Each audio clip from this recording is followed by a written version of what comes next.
فرسان بعدها بيقولوا له خلصت حفله الترحيب بتاعتك، يلا بينا بقى. جسر بيقول لهم يعني مفيش امل خالص انكم تسيبوه في حاله؟ الفرسان قالوا له لا. جسر بيقول لهم تمام، وبيقطع راس المدرع بايد واحده. ايه يا ابن اللي بتعمله ده؟ مش صاحبك ده ولا ايه؟ جسر بعدها بياخد راس المدرع وبيديها للفرسان، بيقول لهم دي لو اتقلبت لمعركه من 3 اطراف الناس في المدينه هتتاذى، فخدوا راس المدرع وكانكم كملتوا مهمتكم. قائد الفرسان بتعجبه الفكره وبياخد الراس وبيمشي. العيال بيقولوا له انت موتته ليه؟ انت مش كنت متعاطف معاه ولا ايه؟ جسر قال لهم مفيش الكلام ده، وجهزوا علشان هو لسه عايش، وخلي بالكم ده كان بشر عادي. العيال بتتصدم ومحدش بيكون مصدق. الوحش بيبدا يتحول وجسر بيحكي لهم على اللي حصل، بيقول لهم وانا ماشي في مره لقيت شخص عنده طاقه شريره طالعه، ولكن جواها طاقه فارس مقدس عادي، بس الطاقه الشريره بتاعته كانت هايجه، وعلشان كده لبسته الدرع بتاعي علشان يختم له الطاقه ديت، ولكن نتيجه للاضرار الكتيره من الطاقه ديت الدرع اتدمر ولازم نقتله دلوقتي. بان وميليودس بيهجموا عليه ولكن الوحش بيضربهم. كينج بيستهزأ بيهم وبيحاول يضربه ولكن بيهزموا برضه. جسر قال لهم سيبوني شويه كده وقتلوا انتم. ميليودس وبان قرروا القتال بجديه وطلعوا على الوحش علشان يقتلوه، بس في اخر لحظه ميليودس بيسمع البشري وهو بيترجى ما يقتلوش، فما بيقتلوش فعلا وبيسيب نفسه يتمسك. لسه الوحش هيقتله بيلاقي سهم بيدخل في الراجل وبيثبته. بعدها بان بيستغل الموقف وبيلحق ميليودس منه. بان بيزعله وبيقول له انت ما قتلتوش ليه؟ كان في ايدك تقتله. ميليودس بيقول له بس الراجل لسه عايش. بان بيقول له ايه يعني؟ جسر في الوقت ده بيدخل عليهم وبيقول لهم انفيجن او الغزو، دي قدرتي بتدخل اي واحد في ذكرى وبتخليه محاصر جواها. بان بيقول له يعني دي فرصتنا اللي احنا نقتله، انت لسه واخد ماكر زي ما كنت قبل كده. بيكون رايح علشان يقتله فعلا ولكن ميليودس بيمنعه. بان بيبص له بقرف كده وبيقول له سيبني انا هقتله، وبيستخدم عليه قوته وبيطلع قلبه فعلا. وفي نفس الوقت ده كان كاين وصل على حانه ميليودس وقابل اليزابيث هناك. الراجل اول ما شافها اتصدم مكانه والدمعه كانت في عينه، وبعدها البنت دخلته جوه. قال لها انا كنت بشبه عليكي بس مش اكتر. اليزابيث بتساله عن مين اللي كان بيشبهها بيها. كاين بيقول لها كان اسمها اليزابيث برضه، شكلك وشبهك وحتى في نفس وشك، حبيبه ميليودس الاولى. كنا بنقول لها يا ليس دايما، كانت في الاول فارسه لجنود اعداء لمملكتنا، ولكن ميليودس اخدها وخلى الحاكم يعفو عنها. عاشوا مع بعض بعدها وكانوا في قمه السعاده. اليزابيث بتقول لي كاين انا عارفه ان ميليودس طول عمره طيب وهيساعد اي حد حتى لو كان من اعدائه. كاين بيقول لها طبعا، بس تعرفي هو ليه دايما ما بيستخدمش سيفه؟ اليزابيث قالت له ليه؟ قال لها علشان هو قوي جدا واي مبارز بيدخل قصاده وبيطلع متعور، والسيف ده ليز كانت عاملاه علشان تديهوله ولكن مرضاش ياخده. اديهوله انت بقى يا بنتي. وفي الوقت ده ميليودس كان متضايق من بان وبيقول له انت قتلته ليه؟ بان بيقول له انا مجرد انهيت حياه شخص بائس ما عادش ليه لازمه. ميليودس اتعصب ولكن في الوقت ده ما بيكونش الراجل ده مات لسه، ده بيكون عايش في وهم جسر اللي صنعه، وبيطلع ان الراجل ده ابو غيله، واخر ذكرياته وهو بيقول لغيله تخلي بالها من اخوها الصغير، وبعدها روحه بتختفي من الوحش نهائي. الوحش بعدها بيدخل في حاله هيجان والكل بيتصدم انه لسه عايش، وبان في الوقت ده عارف انه شيطان هو كمان وعنده اكتر من قلب. اليزابيث وكاين بيسمعوا صوت الوحش في الوقت ده وبيقرروا يروحوا على الغابه علشان يعرفوا في ايه، واليزابيث بتاخد السيف معاها علشان تديه لميليودس. وفي الوقت ده الشيطان كان اتحول التحول الكامل وشكله يخرب الدنيا، بيهجم على ميليودس علشان يقتله والواد ما بيتحركش من مكانه، بيفضل يناديله علشان يسمعه بس خلاص مات يا صاحبي. بان بيلحق ميليودس في اللحظه الاخيره وبياخد الضربه مكانه. كينج بعدها بيحاول يضرب الشيطان بس ميليودس بيمنعه، فبيتشتت انتباهه والوحش بيضربه هو كمان. بان وقتها بيرجع جسمه وبيضرب ميليودس على دماغه، بيقول له طيبتك ازاي ديت مش هتسبب لك غير الاذيه للناس اللي بتحبها. اليزابيث بتوصل في الوقت ده على المكان وبتدي السيف لميليودس علشان يقتل بيه. السيف بيطير وميليودس بيفتكر ليز لما كان السيف معاها. اليزابيث بتقول لميليودس انا عارفه انك بتخاف على اللي قدامك، بس ليز هي كمان كانت بتخاف عليك وعاوزه حمايتك، لو اذيت الوحوش والناس المذنبين خطيئه فانا هشيلها معاك. ميليودس بيتاثر جدا من الكلام، بيطير السيف وبيمسكه. بان لسه ملحقش يشوفه بيلاقيه يمسك الوحش وقسمه بالسيف بتاعه. عاش يا قائد والله. بعدها بيطلع من جسم الفارس حاجه كده واتضح انها كانت سبب التاثير ده عليه وهي اللي حولته لشيطان. وكينج في الوقت ده بيعرف ان في تجارب بتحصل في المملكه على الفرسان. غوسر بيستخدم قوته وبيعرف مين السبب الرئيسي وراها واللي هو هندريكسن يعني. بعدها ميليودس بيروح على اليزابيث وبيشكرها على الكلام اللي قالته وبيقول لها انت حررتني من حاجه دايما كانت على طول مقيداني. ورجع بعدها الكل في قمه السعاده. وبس لحد هنا. وبعد ما هزم الخطايا الشيطان وقتلوه بدا الكل في الترحيب والاحتفال بجسر بعد رجوعه ليهم. بيتعرف على اليزابيث وبيقرر يساعدها في مخططاتها لقمع الفرسان ورضعهم. بس وهم قاعدين بيحتفلوا ميليودس بيسال جسر عن الشخص اللي خلاه يفقد وعيه من 10 سنين. جسر بيستخدم قوته عليه وبيعرف ايه اللي حصل وبيقول له خطيه الخنزير مارلين هي اللي عملت كده. وميليودس ما بيكونش عارف السبب. بعدها بيستخدم جسر قوته على الخطايا وبيبدأ يفضح في أسرارهم وبيحرجهم كلهم قدام بعض،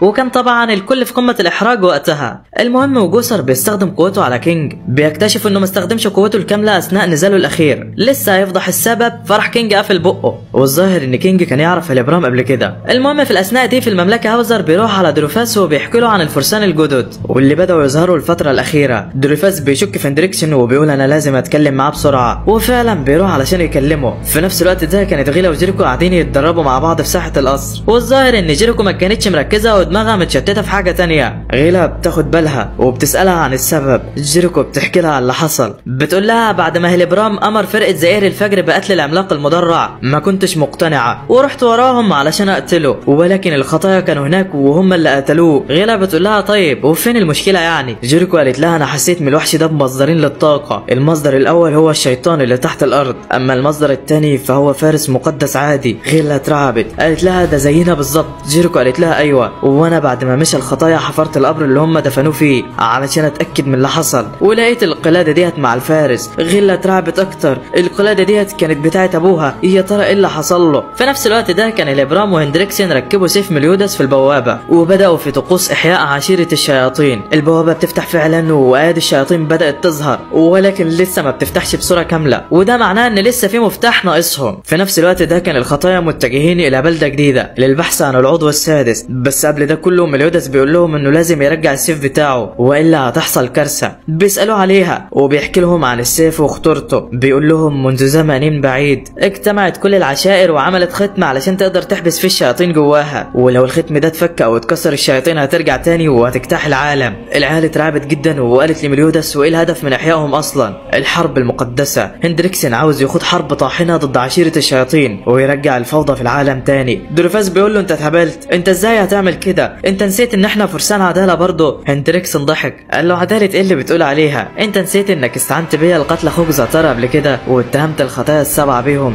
دوريفاس اتصدم، انسدل الستار عن حقيقه خيانه الخطايا للمملكه واتضح بؤس وخيانه فرسانها. في نفس الوقت ده بتدخل واحده كده على هندريكسن وبيأمرها تجيب المفتاح الاخير. بتسمع الكلام فعلا وبتمشي. دوريفاس بعدها بيروح على هندريكسن وبيقول له انا مش هسمح لك تعمل كده. هندريكسن بيقول له انا محتاجك معايا، ولكن لو عرضتني اكتر هخليك تختفي زي ابنك غريمور. دوريفاس بيتعصب وبيقول له لا يختفي هو انت، وشكل في معركه هتقوم ما بينهم. في نفس الوقت ده واثناء ما الخطايا كانوا ماشيين هوك بطنه بتوجعه وشكله محتاج يدخل الحمام يا صديقي. اليزابيث بتقوم هي كمان علشان تشوف ماله، ولكن هوب فجاه ساحره بتظهر من العدم وبتخطف اليزابيث قدامهم. مليودس حاول يلحقها ولكن معرفش، ووقتها مليودس بيتعصب جامد، بيصرخ بأعلى صوته وبياخد سيفه وبيطلع بره الحانه. بيقول لديانا تحدفوا على المملكه بسرعه. بنو غسر بيمسكوا فيه وشكل الحرب هتولع. ديانا بتشيلهم فعلا وهوب احلى صاروخ متجه الى المملكه. الفرسان بتلاحظ قوه غريبه جايه عليهم وبتعرف هندريكسن ودريفاس بيها. هندريكسن وقتها عرف انهم اخذوا المفتاح الاخير. بيقول لدريفاس نكمل قتالنا في وقت تاني، وبيطلعوا بعدها علشان يقتلوا الخطايا. بيعلن هجوم الخطايا على المملكه وجميع الفرسان بتجهز علشان تقتلهم. مليودس وبانو وجسر بيوصلوا على المملكه في الوقت ده وبينطلقوا الى جحر العدو. مليودس كان متعصب جدا وبيقول للي معاه هاجموا بنيه القتل، وفعلا الفرسان بتحاول تضرب بكل طاقتها، بس على مين يابا؟ مليودس بيطيرهم كلهم واحد ورا التاني. اللي بعده يا هناه يا سعده. في نفس الوقت ده بيجي خبر صادم للفرسان من جميع الجهات. جيش مكون من 100,000 مقاتل واقف قدام بوابه القصر بقياده الملك بتاعهم ارثر بن دراجون، ومستعد للهجوم على المملكه في اي وقت. هو ايه اللي بيحصل بالظبط؟ مليودس وبان هما كمان حسوا بطاقه كبيره عند البوابه الثانيه ومحدش كان فاهم حاجه. هندريكسن في الوقت ده بيأمر بفتح البوابه وبيروح على الملك علشان يكلمه. بيوصل هناك فعلا وبيساله عن سبب وجوده في الوقت ده. ارثر بيقول له انا جاي هنا علشان اشوف ملك البلاد، كان لي عندي جميله زمان وانا جاي اشكره. هندريكسن بيقول له شكرا على الزياره وكل حاجه، بس الملك تعبان ومش هيقدر يشوفك دلوقتي. ارثر قال له ده سبب اكبر يخليني ما امشيش، الشخص اللي معايا ده يقدر يعالج الملك من اي اصابه. هندريكسن بيقول له طيب هو حد يجي ب 100,000 واحد علشان يعالج الملك برضه؟ ارثر قال له ما تقلقش دول وهم مش اكتر، وفي ثواني الشخص اللي جنبه بيمحيهم. هندريكسن قال له تمام واخده معاه جوه المملكه. في نفس الوقت ده اليزابيث بتكون وصلت على احدى الزنزانات في مملكه ليوناس، بتسيبها الساحره هناك وبعدين بتمشي، بس لحسن حظها الساحره بتكون نقلت هوك معاها وقدر يكسر باب الزنزانه وطلعوا علشان يهربوا. بيشوفهم بعدها واحد من الحراس ولكن هوك بيخلص عليه في لمح البصر. ايوه كده يا هوك احمي الاميره. في نفس الوقت ده كانت الاميره مارجريت محبوسه في احدى الزنزانات جنب اليزابيث وباين عليها الاسى جدا، وبالمناسبه دي حبيبه غل. المهم مليودس كان شغال ضرب في كل الجنود هو هو وبان ومش رحمين حد فيهم. بيدخل بعدها غسر عليهم وبيقول لهم سيبوا الموضوع ده عليا. بيستخدم قوته على الفرسان وبيخلي كل اللي واقف يستسلم، وده بانه بيلعب في ذكرياتهم وبيخليهم يفكروا الخطايا اصدقاء ليهم مش اكتر. جمدان والله. بعدها بيكملوا طريقهم وبيفكروا هيروحوا فين. بان بيقترح عليهم يدوروا في القلعه ومليودس بيوافق. واثناء ما كانوا بيجروا رايحين على القلعه هندريكسن كان واقف كده في نص الطريق مع ارثر وقرر انه يقتله، وده علشان يواجه الخطايا من غير اي مشاكل. بتجيله الساحره في الوقت ده وبتعرفوا ان المفتاح الاخير في الزنزانه، وتقصد اليزابيث بالكلام يعني. هندريكسن بيقول لها تمام وبيأمرها تخبيها من الخطايا. بتمشي الساحره فعلا وبعدين بيتواجهوا. هندريكسن بيطير على ارثر وبيضربه بالبوكس كده وبيطيره، ولكن ارثر مش سهل وقدر يجرحه في وشه. اللي مع هندريكسن قرروا يساعدوه،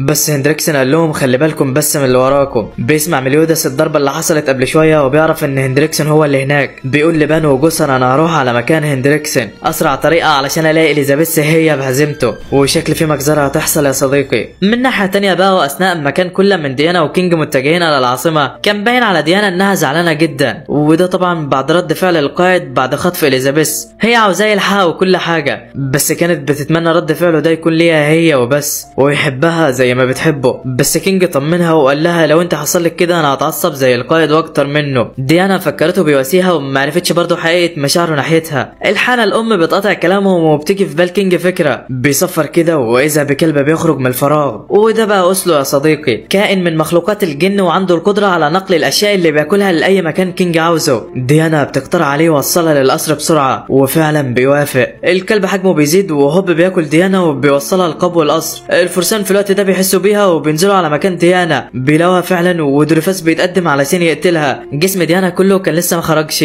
والظاهر انها محشوره في بقه اسله. الفرسان ما بيهمهمش الكلام ده وبيهجموا عليها بكل قوتهم. ديانا بتستخدم سلاحها الامبراطوري وبتدمر المكان كله. غل في الوقت ده بيقول لجيريكو وغله تنسحب بسرعه وهم هيتولوا مهمه القضاء عليها، وبالفعل غل بيجمع قوته وبيستخدم قوه البرق عليها. ديانا جسمها كله بيتكهرب وما عادتش عارفه تعمل حاجه. دريفاس بيأمر هاوزر هو كمان يهجم عليها. الواد ما كانش عاوز يضربها في الاول، ولكن بسبب ضغط دريفاس عليه بيستخدم قوته عليها، والظاهر انها في موقف لا تحسد عليه يا صديقي. هيلبرام بيستعين بقوه احد الفرسان هو كمان وبيبدا يستخدم قوته في الاطاحه بيها. ديانا في الوقت ده كانت عماله بتنضرب من جميع الجهات وشكلها دي نهايتها، بس البنت بتجمع طاقتها وهوبا اقوى تقنيه عند ديانا وقفتهم عند حدهم. اسطوره يا بنت والله. جسر بيشوف سحر ديانا وبيعرف انها كمان في العاصمه. بيستغربوا ازاي هي وصلت هنا قبلهم، ولكن بيقرر جسر بعدها يروح لها هناك ويساعدها. وفي الوقت ده كانت ديانا واقفه قدام الفرسان بكل شجاعه بتطلب منهم يرجعوا اليزابيث. دريفاس كان واقف كده وما كانش فاهم حاجه. البنت بتجمع قوتها وبتضربه تاني ولكن بيصدها. هي دي بقى قوه اعظم فارس مقدس في المملكه. ديانا بتحاول تضربه تاني ولكن ده في مستوى تاني عن الكل. بيضربها والبنت بتقع على الارض وشكلها دي النهايه. هاوزر كان بيتفرج عليها وصعبان عليه ولكن مش قادر يتحرك. ديانا بتجمع قوتها تاني وبتقف علشان تلحق صديقتها الوحيده. دريفاس بيضربها تاني ولكن المره دي بيطيرها. ديانا بتقع جوه المدينه والناس كلها كانت مرعوبه. غيلا كانت عارفه ان بيتها مكان سقوط ديانا وبتخاف على اخوها وبتجري علشان تلحقه. دريفاس بيستخدم تعويذه تقويه لصوته وبيكلم كل اهل المدينه. بيقول لهم الخطايا السبعه بدأوا في الهجوم على المملكه دلوقتي،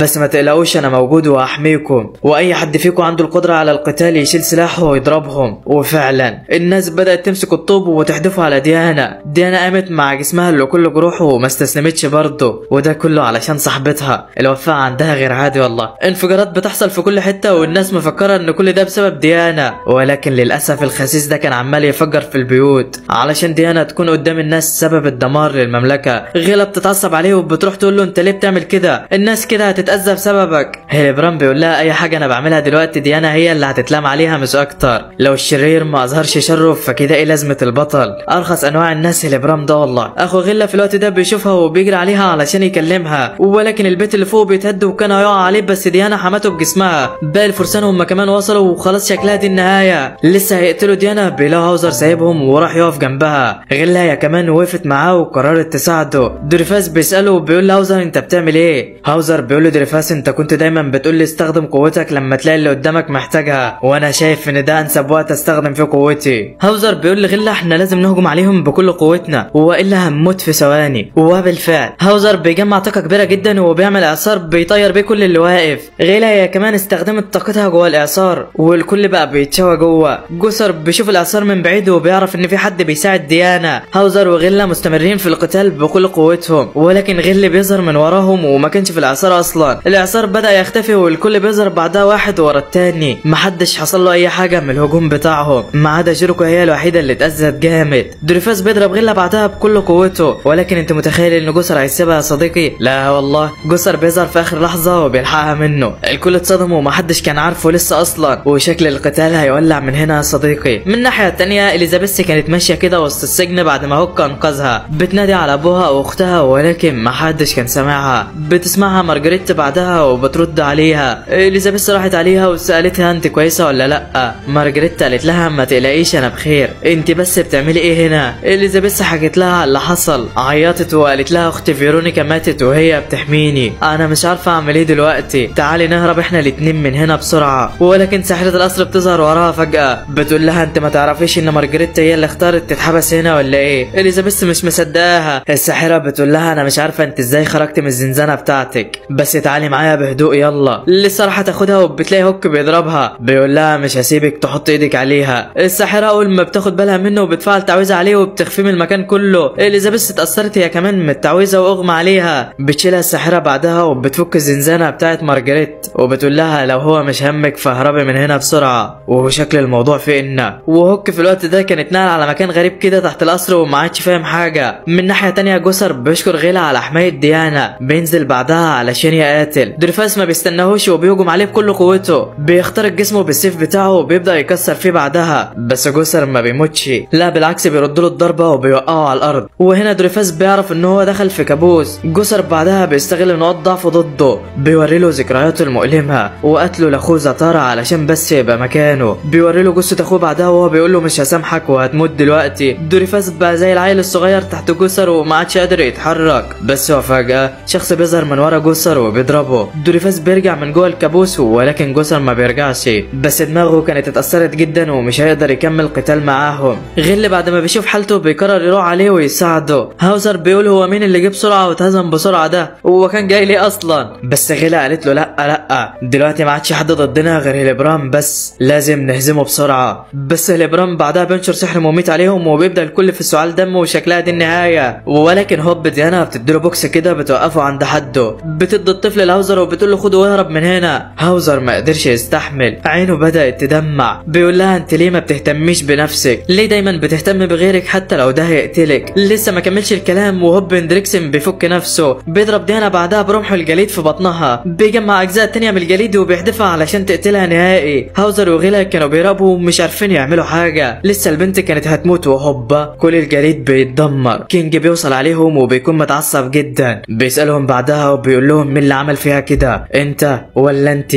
ديانا بترد عليه وبتقول له دول كانوا بيحموني مش اكتر، ما تلومهمش بدالي. كينج وقتها عيط، بيضرب ايده في درع هاوزر وبيقول له انت ما حميتهاش ليه؟ ايد كينج اتجرحت وهاوزر بيشيلها. كينج بيعيط على اخره وبيقول هو انا ليه دايما بوصل متاخر؟ ليه دايما بعجز عن حمايه الشخص اللي بحبه؟ هيلبرام بيهجم عليه بسرعه بس كينج بيضربه. هوب بيطير لفوق ولكن بيضربه تاني. هيلبرام بيفعل حاجز حمايه عليه بس مفيش حاجه هتحميك من غضبه. كينج بيبص له بعرف كده وبيقول له رجع هيئتك الحقيقيه علشان تقتل بكل قوتك. هيلبرام بيقول له ده انت شكلك حازم المره دي بقى. بيرجع لشكله الحقيقي وبيتضح ان هو كمان من الجن. كينج بيقول له انا معرفتكش في المهرجان علشان كنت لابس الخوذه المهترئه ديت. هيلبرام بيتعصب منه وبيضربه بعدها، بيقول له الخوذه ديت موجوده علشان تفكرني بحقيقتي، وبعدين انت ايه اللي معصبك كده؟ علشان ضربت حبيبتك؟ ما لو بتحبها يا عم خبيها في صندوق ولا مش هتدخل فيه بسبب حجمها. كينج اتعصب من كلامه. هيلبرام بعدها بيسال كينج وبيقول له انت عارف ايه الالم اللي هينتج لما تشوف حد بتحبه بيموت؟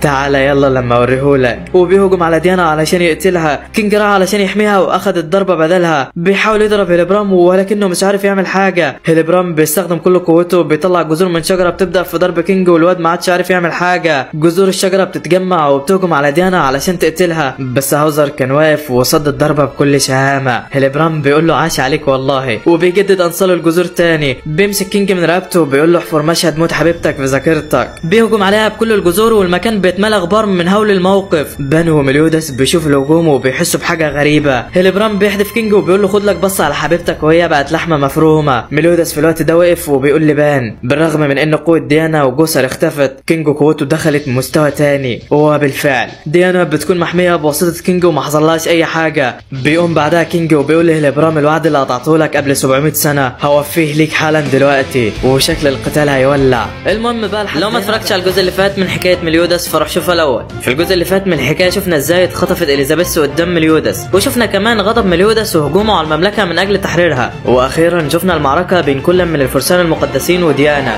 وانتهت بدخول كينج وغضبه بعد رؤيتها في المشهد ده. فيا ترى بقى ايه اللي هيحصل بعد كده، ومين هيلبرام اللي كينج مش راضي يقتله ده؟ يلا بينا نعرف اصل الحكايه. بدات كل القصه لما كان كينج مغمى عليه بيتذكر ذكريات مبهمه عن شخص بشري بيجرحه، بعدها بتلحقه بنت عملاقه وبتعالجه من اصاباته، بس نتيجه لسقوط كينج كان فقد ذكرياته وما عادش عارف هو مين ولا منين اصلا. بيعيشوا هو وديانا مع بعض وكانت فتره سعيده جدا للاتنين، وكان كينج لسه ما حبش ديانا ولا حاجه. بتجيله ذكريات طفيفه عن ماضيه بعد فتره، وبيعرف ان ليه صديق مقرب جدا اسمه هيلبرام. بيكمل الاتنين حياتهم مع بعض، وديانا بدات تتعلق في كينج جدا لدرجه انها كانت تعبانه في مره وحضنته وما خلتهوش يجيب لها علاج علشان مش عاوزه ترجع وحيده تاني، بس بيشوفهم بعدها بشري كده وبيجيب لهم علاج وبترجع تمام تاني. بعد فتره بقى كينج بيعمل لديانا هدوم جديده، والبنت كانت في قمه السعاده. سالته مين اللي علمها لك؟ هنا كينج افتكر جزء كبير من ذكرياته، افتكر اخته ايلاين وهيلبرام، وانه ملك غابه الجنيات كينج. بيشوف هو وديانا قريه بعدها وبيروحوا عليها، بيلاقوا ناس عايشه فيها كده وبيشبهوا على واحد فيهم، ولكن بيقول لهم انتم تقصدوا جدي، هو كان دايما بيحكي عنكم وانه قابلكم قبل كده. العيال بتستغرب جدا، ولكن ده الطبيعي يعني، وده طبعا بسبب ان الجنيات والعمالقه اعمارهم طويله مقارنه بالبشر. ديانا بعدها بتشوف اتنين متجوزين مع بعض كده وبتسال كينج عليهم، بيحكي لها عن الجواز وكده، والبنت بتعجبها الفكره. بتسال كينج هو بيحبها ولا لا. الواد وشه بيقلب الوان كده وبيقول لها بحبك. بيوعدوا بعدها بعض انهم يفضلوا يحبوا بعض للابد، وكينج بيوعدها كمان انه يفضل دايما معاها. بس ديانا كانت عارفه ان هيجي يوم وكينج يمشي علشان يرجع لاهله، وبالفعل واثناء ما كينج كان نايم رجعت له ذكريات عن صاحبه هيلبرام، والظاهر انه كان بيحب البشر جدا وبيحب يصاحبهم، وكينج كان على عكسه بيخاف منهم.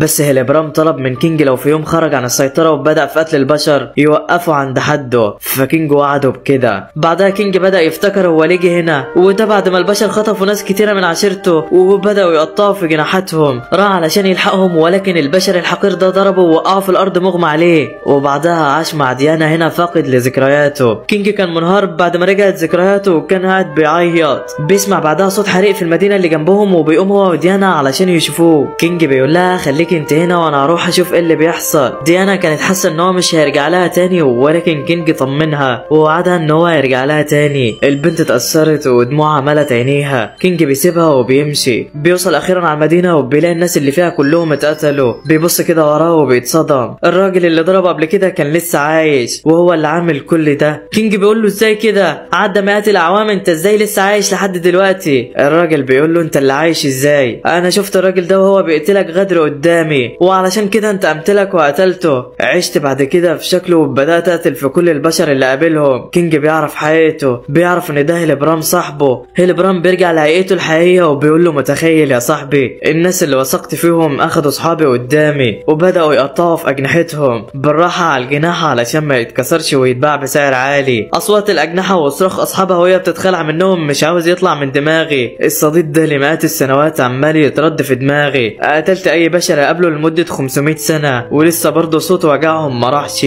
انا عمري ما هسامحهم، هفضل اقتلهم كلهم لحد اخر واحد فيهم. كينج بعد ما بيسمع كلامه بيفتكر وعده، بيحدفه بورده كده بتخرم قلبه وبتخلص عليه نهائي. بيقول له بعدها انا اسف علشان خليتك تصارع كل الفتره ديت لوحدك يا صاحبي، انا لازم اكفر عن اخطائي. بيروح بعدها على ديانا وبيخليها تنسى كل ذكرياتها عنه. بيسلم نفسه للبشر وبياخد 1000 سنه سجن على اللي عمله صاحبه، وفي طريقه للسجن بيقابل مليودس وبينضم لفرقته. نرجع بقى للقتال بتاعنا. هيلبرام كان واقف قدام كينج وبيقول له ازاي كده؟ ازاي انت قادر تطلع كل القوه ديت بعد اللي انا عملته؟ كينج قال له انت لسه ما شفتش حاجه، استسلم بهدوء وكفايه كده. هيلبرام اتعصب جامد، بيأمر كل الفرسان يمدوه بالطاقه وبيشتعل منها. بيهجم على كينج بقوه وبسرعه فائقه، ولكن من غير اي فايده. كينج مستوى طاقته اختلف كليا عن الاول، بيفادي ويراوغ ويصد ضرباته كلها بسهوله. بعدها بيقتل صاحبه للمره الثانيه. الرابط بينكسر مع الفرسان وهيلبرام بيقع. بيحاول ياخد الخوذه بتاعته معاه ولكن ما كانش طايلها. كينج بعد ما بيشوفه بيروح ياخدها ويديها له. هيلبرام بيقول له دي كانت هديه ليك قبل كده على فكره. بالنظر لها من قريب باين ان ذوقي وحش فعلا. كينج بيقول له ايوه وحش، وبيعيط على صاحبه اللي خلاص مات.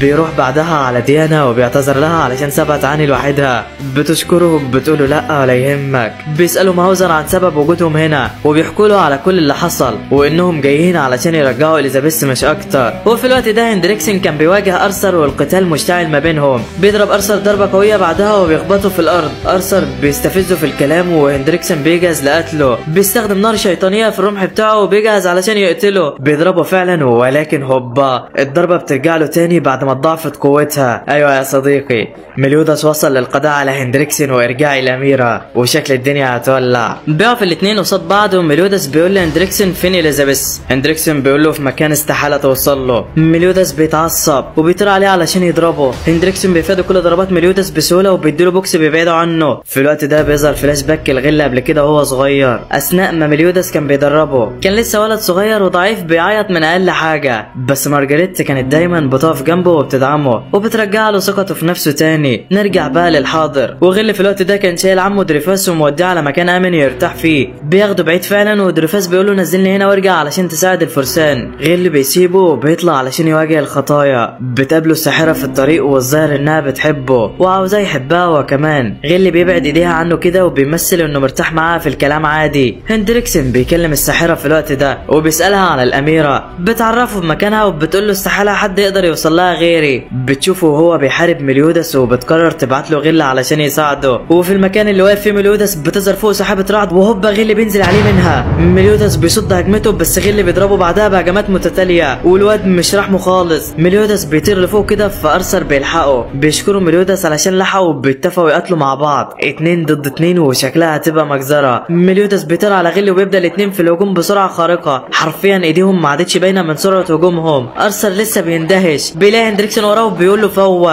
غل بيعمل بعدها هجمات كتيره من سحر البرع على ميليوداس علشان ما يقدرش يعكسها. بيعكس شويه منها وهوبا غل من وراه بيضربه وبيطير سيفه. بيجمع قوته بعدها وبيطير على ميليوداس بمطرقه الرعد علشان يقتله. بس انت بقى متخيل ان ميليوداس هيحصل له حاجه يا صديقي؟ لا والله، الهاله الشيطانيه لميليوداس اتفعلت وصد هجوم غل ب70 بس. يا نهار ابيض، ارثر اتصدم من قوه قائد الخطايا. هندريكسن بيهجم على ارثر بنيران شيطانيه هو كمان واللهب ما بينطفيش، ولكن الشخص اللي معاه بيجي ويطفيها. وده بعد ما هزم الاتنين دول. بيستأنف القتال بين ميليوداس وغل والرعد بيملى المكان كله. باقي الخطايا بيشوفوا الرعد من مكانهم وبيعرفوا ان غل بيقاتل القائد. جسر بعدها بيفوق وبيقول لهم انا مش ملاحظ وجود بان. وشكل جسر ما بيموتش هو كمان ولا ايه؟ بان في الوقت ده كان بيفتح باب موجود كده تحت القصر ومحدش عارف وجهته. من ناحيه تانية اليزابيث كانت محبوسه في اوضه الملك ومغمى عليها. بتفوق بعدها والملك بيسمع صوتها وبينده لها. البنت بتترمى في حضنه من الفرحه وبتقعد تعيط. وكان مشهد مؤثر جدا الصراحه. الساحره في الوقت ده بتدخل عليهم وبتقول له ودعها علشان ده هيكون لقائك الاخير معاها. اليزابيث كانت واقفه مصدومه ومش فاهمه اي حاجه. الساحره بتقول لها حبيبك وصل علشان يلحقك وشويه وهيودع هو كمان. اليزابيث بتعرف ان ميليوداس جه علشان يلحقها وقالت لها مستحيل يخسر قدامكم. وفي الوقت ده كان غل شغال ضرب في ميليوداس ومش رحمه نهائي. بيفتكر بعدها ميليوداس وهو بيدربه لما كان صغير وبيعيط من اقل حاجه. ميليوداس بيضربه على دماغه وبيعلمه تعويذه يقولها اول ما يحس انه في مشكله ومش عارف يعمل حاجه. وبيقول له اول ما تحس انك في مشكله قول التعويذه ديت وانا هلحقك. نرجع بقى للقتال بتاعنا. ميليوداس كان واقف في قمه البرج كده وبيسال غل عن سبب مقاتلته. بيقول له بعدها انت مش ندمان على مواجهتي؟ غل بيقول له هقولها لك تاني، انا دلوقتي اقوى من الخطايا ال7 كلهم. ميليوداس بيقول له تمام وبيطير عليه علشان يضربه. غل بيفضي ضرباته وبيضربه بكل براعه. هندريكسن بينضم للقتال هو كمان بعد هزيمه ارثر والقتال ولع. 2 على 1 شغالين ضرب يمين شمال في ميليوداس والواد ما عادش عارف يعمل حاجه. هندريكسن بيأمر الساحره هي كمان تيجي علشان تساعدهم و3 على 1 مش مرجله على فكره. الساحره بتوصل على المكان وبتبدا تستخدم سحر الجليد على ميليوداس. الواد بيفك نفسه وهوبا هندريكسن بيغفله. غل قدامه بيقول له تعالى ولكن ميليوداس بيصدها. غل بيرجع لورا كده وبيضربه برمح الرعد. ميليوداس لسه هيعكس الهجمه الساحره غيرت اتجاهها وخلتها تصيبه. مواجهه ال3 مع بعض شيء صعب جدا. الخطايا بتحس بالخطوره على القائد ولكن مستغربين من اللي بيعمله. ميليوداس كان بيتلقى هجومهم بمزاجه وشكله بيخطط لحاجه. في نفس الوقت ده مارجريت كانت بتتسلق احدى الابراج العاليه. بتقول وهي بتطلع انا كنت ناويه ان اكون جنبك دايما واساعدك في حياتك ولكن ما تخيلتش ان حبي ليك هيتقلب لعنه. بتنده بقى على صوتها على غل وبتقول له يوقف. في نفس الوقت ده ال3 كانوا جمعوا هجوم قوي وهجموا هجموا على مليودس علشان يخلصوا منه. مليودس بيجهز نار شيطانيه في السيف بتاعه، بيطير بعدها على هجومهم بكل حماسه، بيدي ظهره للضربه وبيبص بعدها على مكان مارجريت واللي بتكون في الوقت ده نطت علشان تنتحر، بيضرب جنبها بالنار بتاعته وحاجه كده جنبها بتولع. الهجوم بتاع الفرسان بيصيب مليودس وهندريكسن بيطير بسيفه علشان يقتله، لسه هيقتله وهوبا بيلاقي دراعه غل طياره. بيشكر مليودس بعدها علشان حرره من لعنته وبيقول له سيب الباقي عليا. ارثر بيلحق مارجريت وغل بعدها بيطمن. هندريكسن اتصدم وبيقول له انت خنتنا ليه؟ غل قال له انا ما كنتش بصفكم اصلا، انا دلوقتي هنتقم من الناس اللي قتلت ابويا، وبيضربوا ضربه بيطيره. هندريكسن لسه ملحقش هوبا ضربه تانيه بتكسر عظمه، التالته والرابعه حرفيا هندريكسن اتعجن. وعلى وضعك يا غل يا جامد. وبيتضح لينا ان التعويذه اللي مليودس علمها الغل هي نفس الكلمات اللي قالها له، وهي انا اقوى من الخطايا السبعه كلهم. ومليودس عرف وقتها ان غل محاصر او بيتم مراقبته من الساحره ديت، وعلشان كده انقذ مارجريت وقضى على اللعنه اللي عليها. الساحره بتقول له انت عرفت من امتى باللعنه ديت؟ مليودس قال لها اول مره قابلته في غابه الاحلام البيضاء، بعد ما قال له انا اقوى من الخطايا وكده. الساحره بعدها بتتعصب منهم جامد، بتحاول تقتلهم وبتنقلهم لكذا مكان كده، ولكن الشخص اللي مع ارثر بيلحقهم وبينقلها هي كده في بق وحش وكان خلاص هياكلها، بيوقفوا قبل ما ياكلها وبعدين بيظهر على حقيقته. وانت عارف بقى مين الشخص ده يا صديقي؟ ساحره الخطايا السبعه، واحده من اقوى اعضائها، خطيه الخنزير مارلين. صدمه ورا صدمه وشكل الدنيا هتولع. من ناحيه تانية بقى بان بيوصل على مكان غامض كده موجود تحت قلعه الملك. المكان ده موجود فيه سلاح مقدس قادر على تحقيق الامنيات بالتراضي. بان بيوصل عند السلاح فعلا وبيكلمه، بيقول له رجع لي إيلاين وخد حياتي. بس الموضوع مش بالسهوله ديت يا صاحبي، السلاح ما بيردش عليه ولا حد بيكلمه، ولكن فجاه هوك بيندهله وبيطلع ان الساحره جابته على المكان ده بالصدفه. بيقعد بعدها مع بان وبيعرفه بكل اللي حصل. بان بيقول له تمام وبيكونوا خلاص هيمشوا، ولكن مره واحده السلاح بينور. بيكلم بان وبيقول له عرفت طلبك، لو انت عاوز ترجع إيلاين للحياه يبقى لازم تنفذ الطلب ده بسرعه. بان بيقول له هتقتلني صح؟ ما عنديش مانع. السلاح بيقول له لا مش انت، انا عاوزك تقتل خطيه الغضب مليودس وانا هرجع لك إيلاين. بان اتصدم ورطه ما بعدها ورطه. في نفس الوقت ده كانت اليزابيث قاعده مع الملك وبتحكي له عن رحلتها. الملك بيقول لها هو شاف رؤيا قبل شويه، خنزير قرمزي هيجي بعد شويه ويعالجني. اليزابيث ما كانتش فاهمه حاجه، بس دي قوه الملك وهي الاستبصار يعني، بتخليه يتنبأ بحاجات هتحصل في المستقبل وكده. المهم في الوقت ده غيلا بتفوق جيريكو وبتعرفها بكل اللي حصل، بتقول لها الحرب انتهت وخسرنا قدام الخطايا. جيريكو ما كانتش متقبله الامر في الاول، بس بعدين بقى عادي. من ناحيه تانية مارلين كانت عماله بتعذب في الساحره ديت لحد لما بتخليها تقول لهم على مكان اليزابيث. بيعرفوا مكانها فعلا ومارلين بتنقلهم هناك. اول ما بيوصلوا ما بيعرفوش يدخلوا، وده لان الساحره عملت تعويذه قويه لسحر الارواح بتمنع اي حد يدخل فيها غيرها هي، واسم التعويذه المكعب المطلق. الساحره كانت عماله تضحك وشمتانه فيهم علشان مش هيقدروا يدخلوا. بس انت بقى متخيل ان مارلين هتسكت لها يا صديقي؟ لا والله، مارلين بتفتح الباب ولا كأن في اي حاجه موجوده، وده بانها بتقطع السحر بتاعها بكل سهوله. وشكل مارلين دي مش سالكه يا صديقي. المهم بيدخل مليودس على الغرفه. اليزابيث ما بتكونش مصدقه، بتروح عليه بعدها وبتاخده في حضنها، وجمال جماله والله. بيطمن بعدها مليودس على الملك والكل كان في قمه السعاده. ولكن بعد ثواني دوريفاس بيوصل على مكانهم. اول ما بيشوف الملك واليزابيث بيتصدم مكانه. غل بيقول له هندريكسن اتقتل وانا كنت عارف كل حاجه انت عملتها. دوريفاس بيتصدم. مارجريت بتعيط وبتحكي له على اللي حصل، بتقول له من 10 سنين انا شفتك انت وهندريكسن وانتم بتتامروا على زاتارو وبتقتلوه، كنت خايفه ما اعرفش حد ويحصل مشاكل، وعلشان كده رحت على غل وقلت له على كل حاجه، ولكن لسوء الحظ الساحره سمعتنا وعملت علينا لعنه خلتنا نسمع الكلام مش اكتر، لحد ما مليودس طبعا بينقذهم. دوريفاس بعدها بينهار من الصدمه وبيعترف باللي عمله، بيحكي على كل اللي كان مخطط له وبيقول انا جاهز دلوقتي لاي عقاب انتم عاوزينه. بس في الوقت ده هندريكسن ما كانش مات ولا حاجه، ده كان لسه عايش. بياخد دراعه وبيروح على الساحره، بيقول لها العياط لسه بدري عليه، يلا بينا على القصر. وشكلها ما تبشرش بالخير يا صاحبي. في نفس الاثناء بيقوم الملك وبيعزل دوريفاس من منصبه. لسه دوريفاس هيمشي والملك بيقع على الارض من التعب وبيجيب دم من بقه. اليزابيث ومارجريت كانوا قلقانين جدا عليه، بس مارلين قالت لهم ما تقلقوش انا هعالجه. اليزابيث بتبص كده على رقبتها وبتعرف بعدها انها الشخص اللي ابوها كان يقصدها ببصيرته. مارلين بتاخد الملك فعلا وبعدين بتمشي. اول ما بتمشي مارلين من هنا هوب القصر كله بيتدمر. مليودس وغل بيقعوا على الارض وبيلحقوا بيلحقوا البنات بالعافيه. دوريفاس هو كمان كان فك الاصفاد اللي عليه وهرب من المكان. بيشوفوا بعدها هندريكسن واللي شكله اتغير جدا وشكله رجع لايام شبابه. بيعمل تعويذه شيطانيه بتهيج كل اللي شربوا من دم الشيطان. غيلا وجيريكو جسمهم بيسخن والعيال ما عادتش قادره تستحمل. جيريكو جسمها بيكبر وبتتحول لشيطان زي اللي قتلوه قبل كده. جسر بيلحق غيلا وباقي الفرسان بتتحول لشياطين هم كمان. هو ايه اللي بيحصل بالظبط؟ جيريكو بتهجم عليهم بس ديانا بتمسكها. مليودس وقتها بيستنتج اللي بيحصل. بيعرف ان دي تعويذه بتزود الطاقه الشيطانيه جواهم وبتحولهم لكده. هندريكسن بيدخل عليهم بجسمه الجديد والكل ما بيكونش مصدق اللي شايفه. الهاله الشيطانيه بتحيط بجسمه زي مليودس وعينه هي كمان زيه. هندريكسن بيقول لهم توافق تم مع دماء الشيطان بينتج الشكل اللي انتوا شايفينه ده. بيقول لمليودس بعدها سلم اليزابيث بهدوء والا هقتلك دلوقتي. كينج بيحاول يهجم عليه بسرعه ولكن هيلبرام بيظهر ويمنعه. ايه ده هو مش كان قتله قبل شويه؟ هندريكسن قال له استعباد الموتى دي تعويذه محرمه عملتها على صديقك مرتين. المره الاولى اول ما شفته قبل 10 سنين والمره الثانيه بعد ما انت قتلته من شويه.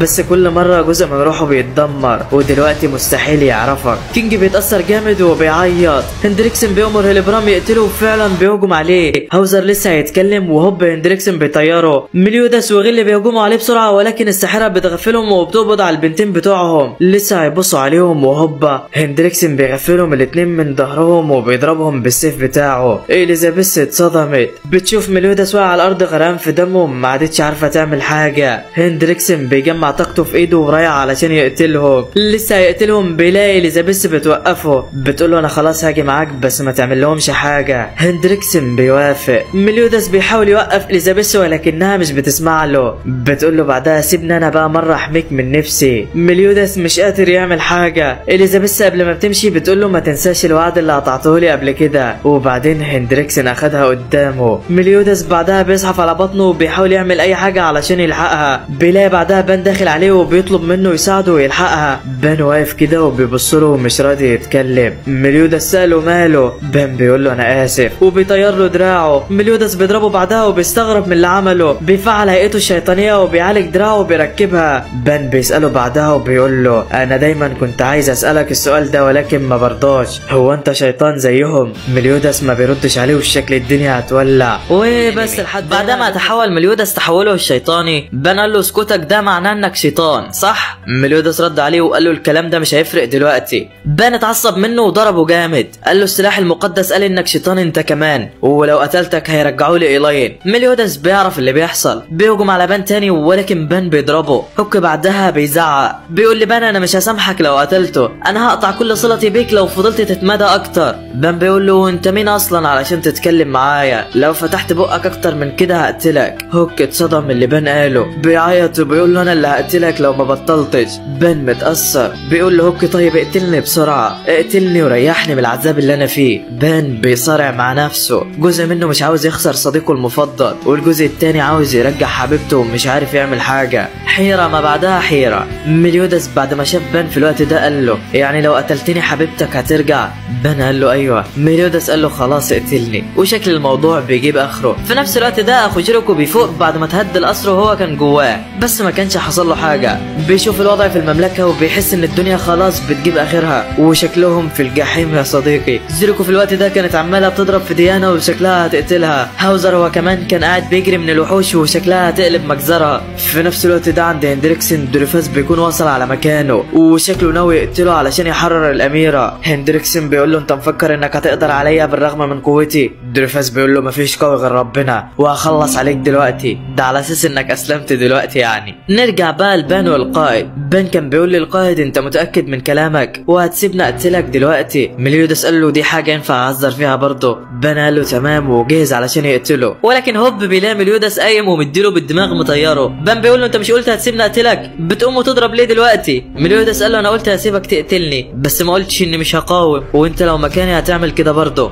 بان قال له تمام وبيجهز تاني علشان يقتله بس بيلاقي هوك بيجري عليه وبيضربه. بيقول له انت هتقتل اعز اصدقائك علشان مجرد قرن كلمك وقال لك تقتله؟ انت اكيد مش شايفه صاحبك. بان قال له لا والله القائد افضل اصدقائي بس دي الطريقه الوحيده علشان ارجع إيلاين. هوك قال له طيب لو الكلام بتاع السلاح طلع كذب مش كده هتخسر اعز اصدقائك وحبيبتك مع بعض ولا على اساس ان إيلاين هتكون فرحانه وانت بتحييها بالطريقه ديت؟ بان وقتها بعدها بدأ يرجع لعقله. بيقول للقائد الأوقات اللي قضيتها معاكم كانت جميلة جدا ويكاد تكون ما بتتعوضش، بس بالرغم من ده كله أنا دايما بحس إني وحيد من غيرها. ميليوداس بيفهم مشاعره. بيقول له خلاص يا عم احنا هنخلص على هندريكسن الأول ونلحق إليزابيث وبعدها نخلص الموضوع ما بيننا. إليزابيث ضحت بنفسها علشان تلحقني وأنا مش هينفع أموت هنا دلوقتي. بان بيتأثر ويقتنع من كلامه. بيتفقوا بعدها انهم ينقذوا اليزابيث وشكلها هتقلب مجزرة. ميليوداس بيطلب من هوك يوصله على مكان اليزابيث وهو يرتاح على ظهره. بياخده فعلا وبيتجه الى مكان الاميرة، وفي نفس الاثناء بان بيروح على غل وبيشيله. بيحدفوا بعدها كده على جيريكو بيخليها تسيب ديانا. بيحدفهم بعدين بحبوب شفائية كده بتعالجهم الاتنين من كل اصاباتهم. في نفس الوقت كينج كان عمال يعيط ومش عارف يعمل حاجة، عمال بيفادي هجماته ومش قادر يقتله كمان مرة. بان بيحدفه بطوبة كده وهيلبرام بيتأثر، وعيه بدأ يرجع له تاني وبيتكلم بالعافية. بيطلب من كينج يقتله والواد ما كانش قادر ولا عاوز يعملها، ولكن لازم تقتله يا صاحبي. كينج بيخلص على صاحبه للمرة الثالثة. في نفس الوقت ده جيريكو بيشوفها كده وبتشوفه رايحة تكلمه ولكنها مش على طبيعتها، وبتتفاجئ انها بتعصر فيه وخلاص هتقتله. بترجع لوعيها تاني وبتطلب من اي حد يقتلها. بان بيسمع كلامها فعلا وبيخلصها من لعنتها. وفي الوقت ده كان كل من هندريكسن ودريفاس شغالين ضرب في بعض والوضع اخر معمعة. بيجمع الاتنين طاقتهم وهوب بيضربوا بعض والمكان كله بيتدمر. بيفوق دريفاس من الضربة الاولى وبيلاقي اليزابيث اتجرحت. بيجري عليها وبيحاول يوقف النزيف باي طريقة. هندريكسن بيقف وراه وبيقول له انا لازم اخدها بسرعة قبل ما تموت دلوقتي. لسه هياخدها بيلاقي دريفاس قايم بالسيف عليه بكل قوته. بيضرب فعلا ولكن هندريكسن بيكسر السيف بايد واحدة وبيقول له بعدها ها استسلمت بقى ولا لسه؟ في نفس ذات الوقت الخطايا بتتقسم وبيبداوا يلحقوا في كل اهل المملكه. بان بيخلص على الشياطين بسحره، وديانا وجسر متجهين الى مكان ميليوداس لمساعدته. فرقه زئير الفجر كمان بتنضم للمعركه وبيبداوا في قتل كل الشياطين اللي قدامهم، وشكلها تحلوه من هنا ولا يا صديقي؟ دريفاس في الوقت ده كان عمال بيضرب في هندريكسن بالبوكس، ولكن ده بقى في مستوى تاني. بيصد هجماته من غير ما يتحرك وبيخلص عليه في لمح البصر. ميليوداس بيوصل على المكان في الوقت ده وبيشوف دريفاس مقتول هنا. بيبص على مكان اليزابيث بيلاقيها مجروحه وخلاص ما عادش شايف قدامه. بيتقدم قدام هندريكسن وفي اقل من ثانيه بياخد البنت من قدامه. سرعته بقت في مستوى تاني. بيقول لإليزابيث بعدها وهي على دراعه ما تقلقيش انا جيت علشان الحقك. بيديها الهوك بعدها وبيقول له ابعدها عن هنا بسرعه. هندريكسن لسه هيقتلهم وهوب في اقل من ثانيه دراعه بيطير. رجل تانيه بتكسر عظم وشه، الثالثه والرابعه، وحرفيا سرعه ميليوداس اصبحت لا تقارع. هندريكسن بيستغل انشغال ميليوداس معاه وبيكون خلاص هيقتل هوك، ولكن ديانا بتصد هجمته وبتلحقهم منه. كينج هو كمان بيوصل على المكان وهوب بوكس هندريكسن بيطيره.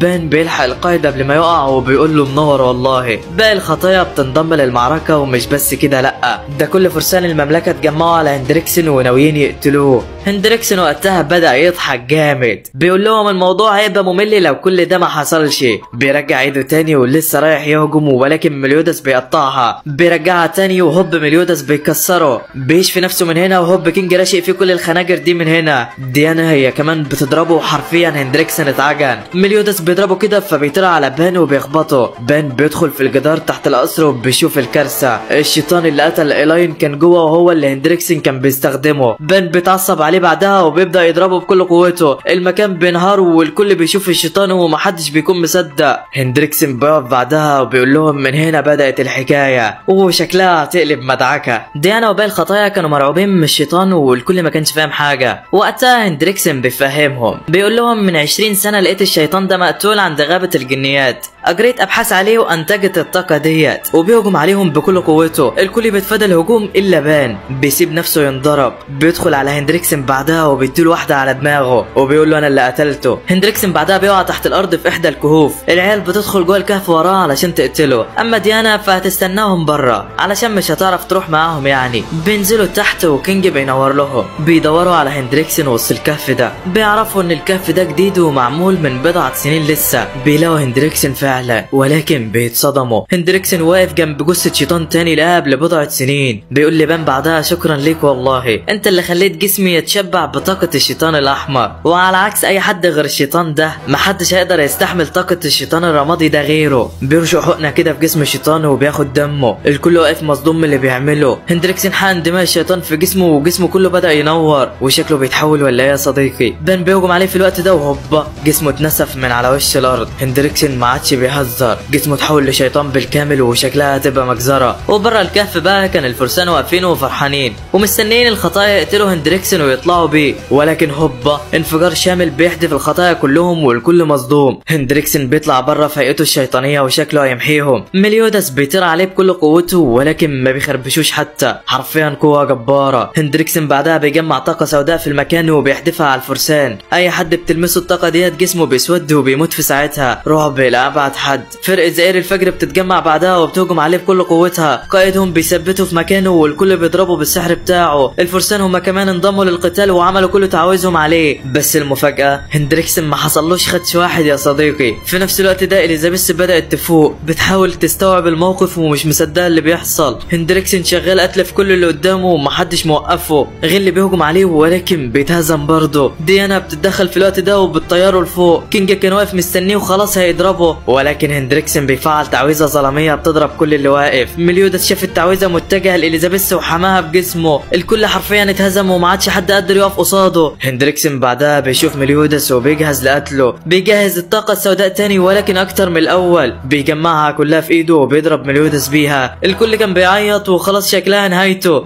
بس المفاجأة هوك بيقف قدام التعويذة بكل شجاعة، بيقول لي مليوداس خلي بالك بقى من إليزابيث وبيضحي بحياته علشانه. هوك بيموت قدامهم. إليزابيث بعدها بتروح تحضنه وبتبدأ تعيط. باقي الخطايا هما كمان بيتأثروا بموته والكل مش مصدق. مليوداس بيبص لهندريكسن كده وعمره ما هيسامحه. هندريكسن لسه هيهجم عليهم وإذا بنور ساطع يحتل المكان كله. المفتاح الأخير بيستيقظ وبتستيقظ معاه طاقة جبارة. إليزابيث قوتها الحقيقية بتظهر والكل بيتصدم غير اللي كان واقف مصدوم كده، ولكن مارجريت غيره. قالت له بعدها دي قوة إليزابيث الحقيقية، ظهرت قبل كده بعد ما الملك اتصاب وهو بيلحقها، وبرضه لما فيرونيكا لحقتها وهي بتقع في النهر قبل كده. هي ديت قوة العذراء المقدسة، عندها قوة علاجية قادرة تعالج أي حد في ثواني، وده السبب إنها قدرت تعالج كل من مليوداس والدكتور قبل كده. وحتى أختها فيرونيكا طلعت عايشة وما ماتتش برضه بسببها. إليزابيث في الوقت ده طاقتها بتشتعل أكتر وأكتر. بتقول لهندريكسن أنت ليه بتعمل كده؟ ليه بتقتل الناس اللي أنت مسؤول عن حمايتهم؟ الشيطان استحوذ على عقل هندريكسن ورد عليها بداله، قال لها علشان انتقم من العشائر اللي ختمتنا ورجع عشيرة الشياطين تاني. بيجمع طاقة مظلمة تاني وبيحدفوا علشان يقتلهم.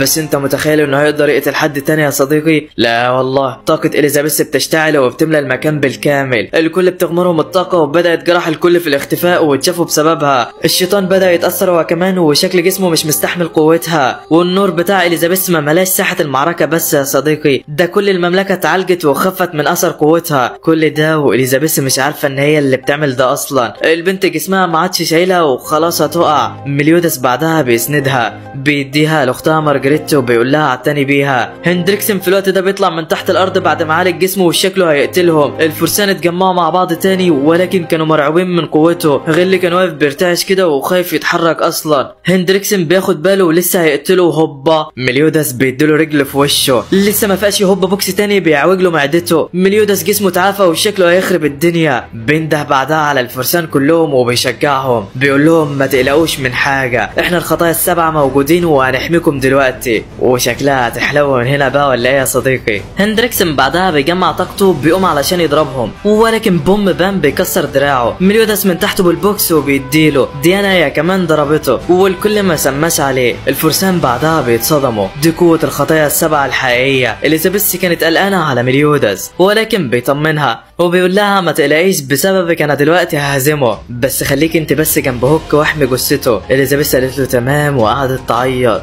هندريكسن في الوقت ده بيفوق وبيشفي نفسه وشكله هيكسرهم. مليوداس بعدها بينده على جسر وبيقول له يعرفهم بالخطه. جسر بيقوم فعلا وبيديلهم التعليمات. ديانا كانت خايفه على القائد من الخطه ديت ولكن بيطمنها وبيقول لها ما تقلقيش انا هبقى بخير. بعدها مليوداس بيلغي الحمايه اللي على جسمه وبيستعد لتنفيذ الخطه. هندريكسن بيتصدم من اللي بيعمله وما بيكونش فاهم حاجه. مليوداس بعدها بيطير على هندريكسن وبيديله واحده بينيمه على الارض. غير وقتها كان متردد ومش عاوز ينفذ الخطه بس لازم يسمع الكلام. بيجمع قوته وبيستخدمها على الاثنين ومليوداس هو كمان بينضرب وشكل خطته يضحي بنفسه ولا ايه؟ باقي الفرسان هما كمان بدأوا في الهجوم ومليوداس بيتعرض للضرب مع الشيطان وشكله هيتقتل قبله. الشيطان هو كمان بيضربه ومليوداس ما بيتفاداش وبيسيب الضربه تصيبه. هندريكسن بيقول هو اتهبل ولا ايه؟ ديانا هي كمان كمان بتجمع قوتها وبتضرب القائد وبتقول له انا اسفه. كينج بعدها بيضربه حرفيا جسمه ما عادش قادر يستحمل. بان بيهجم عليهم ودي كانت الاخيره. هندريكسن بيقول له هو انت هبل ولا ايه؟ سبتهم يضربوك وخلاص جبت اخرك وهتموت اهوت. مليودس بيضحك وبيقول له انت اللي اهبل. وهوب طاقه هائله تحيط بمليودس والكل بيتصدم. واللي حصل ان مليودس عطل قدراته وساب جسمه يتشحن بكل الهجمات اللي جت عليه واستحمل كل ده علشان اللحظه الاخيره. جوسر بيقول للشيطان بعدها فرصه نجاتك 2 من 10%، شد حيلك بقى علشان تعرف تهرب. هندريكسن بيحاول يهرب ولكن غريامور بيمسكه. هندريكسن بيكسر الحاجز بتاعه وبيحاول يهرب تاني ولكن مفيش مفر ليك يا باشا. مليودس بيجمع كل الطاقه اللي عنده وبيقول له سلام. وهوب انفجار مزوي في السماء قضى على هندريكسن ومحام الوجود. مليودس بعدها بيقع على الارض ما عادش قادر يتحرك. بيقوم تاني ولكن بيقع. اليزابيث بتجري عليه بعدها وبتمسك ايده بكل رقه بس الملك بيقطعهم بعد ما مارلين عالجته. الكل بيفرح طبعا علشان الملك بقى بخير ولكن كان برضه الكل زعلان لسه وده طبعا علشان هوك. اي نعم هو في نظر الناس خنزير عادي بس هو في الحقيقه سبب انتصارهم في المعركه ديت.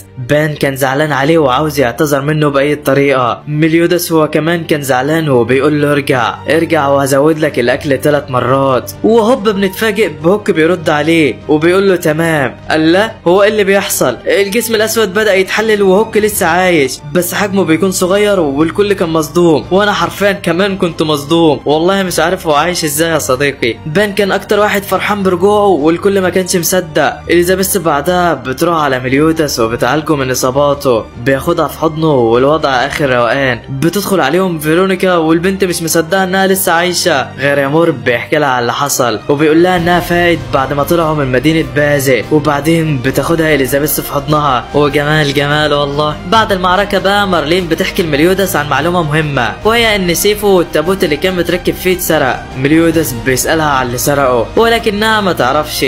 بتقول له الناس شافوا طائر كبير كده متجه الى الجنوب وشكل الموضوع في ان بالليل بقى الكل بيحتفل بالانتصار والدنيا بقت اخيرا تمام وحرفيا احلى نهايه معركه انا شفتها في حياتي. الصبح بقى واليزابيث قاعده بتفطر. العيله بتاعتها كانت فرحانه جدا واخيرا اتلم شملهم مع بعض مره تانية بس اليزابيث ما كانتش مركزه معاهم وتحس انها زعلانه شويه كده. الملك بعدها بيقول لها ان الخطايا السبعه هيبنوا بلده جديده ليهم في دوله كاميلوت واللي هي بلد الملك ارثر يعني. اليزابيث بتزعل كده وبتقول له انا لازم اودعهم بسرعه بس الملك قال لها هم مشوا دلوقتي وما ودعوش حد علشان يخلصوا اللي وراهم. البنت زعلت واتأثرت كده بس انت بقى متخيل ان مليودس هيمشي وهيسيب اليزابيث وراه يا صديقي؟ لا والله. مليودس بيقتحم المكان بالحانه الام وبينزل لها بالسلم بتاعه. بيقول لها احنا اتفقنا نجمع الخطايا السبعه مع بعض ولسه واحد يلا بينا نرجعه. البنت بعدها بتفرح وبتطير عليه وبتحضنه واحلى مسا عليك يا ملك وكل اللي بيتفرج. بيطلعوا بعدها وبيستعدوا لبدء مغامراتهم واسترجاع العضو السابع منهم. وطبعا لحد هنا بتنتهي احداث الموسم الاول.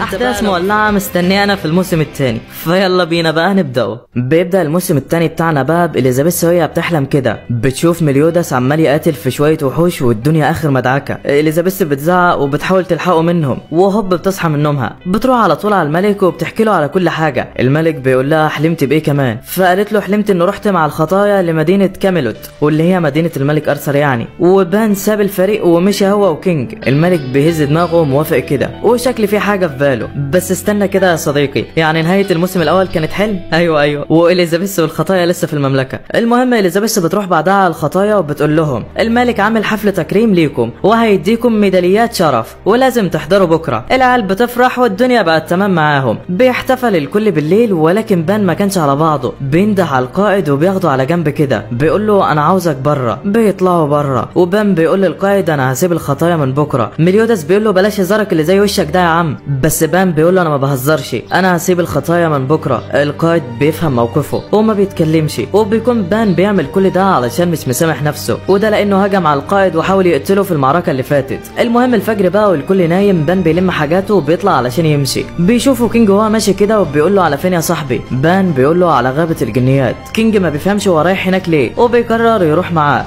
بس كان في واحده كده بتتصنت عليهم وبتسمع الكلام وشكلها هتحلو يا صديقي. المهم تاني يوم الملك بيجمع الخطايا علشان يديلهم ميداليات الشرف بتاعتهم بس الناس في المملكه ما كانش عاجبها الكلام ده ومش مصدقين ان الخطايا هم اللي لحقوا المدينه. فمليودس بيقول للملك انا حاسس ان في ناس عندها اعتراض علينا. فاللي عنده اعتراض راضي يتفضل. بيدخل 3 كده من الفرسان عليهم وبيقولوا له احنا عاوزين نشوف قوة الفارس اللي هزم هندريكسن. هو احنا صحيح كنا في اخر المملكة بنحارب الخونة، بس عادي يعني نمسكك انت وهندريكسن نكسركم. مليوداس بيتعصب من كلامهم، بيقول لهم انا مش عارف ايه السبب اللي خلى دوريفاس وهندريكسن يعملوا كده، بس انا متأكد من حاجة واحدة، لو واحد فيهم مسككم هيخلي وشكم والاسفلت بسوا واحد. الواد ده بيتعصب وبيهجم على مليوداس بكل قوته، بس بيصد كل ضرباته وبيكسر له صوابعه. وعلى وضعك يا باشا. اصحابه بعدها بيعرفوا قوة مليوداس والكل بيصدق انهم اللي لحقوا المملكة. بيسلمهم الملك ميداليات الشرف بعدها وبيسألهم عن كينج وبانو وهم ما جوش ليه. مليوداس بيقول له هم مشوا وما بيرضاش يقول له على السبب اللي خلاهم يمشوا. وبعدين بيخلص الاحتفال،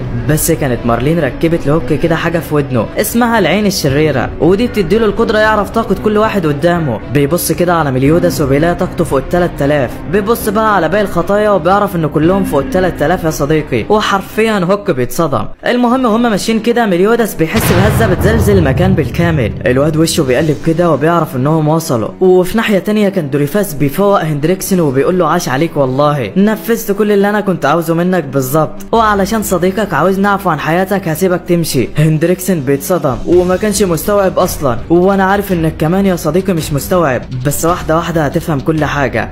وبس لحد هنا بيخلص الجزء بتاعنا. لو عاوزين جزء كمان اكتبوا لي في التعليقات، وما تنساش اللايك والاشتراك يا عم، ويلا سلام سلام سلام.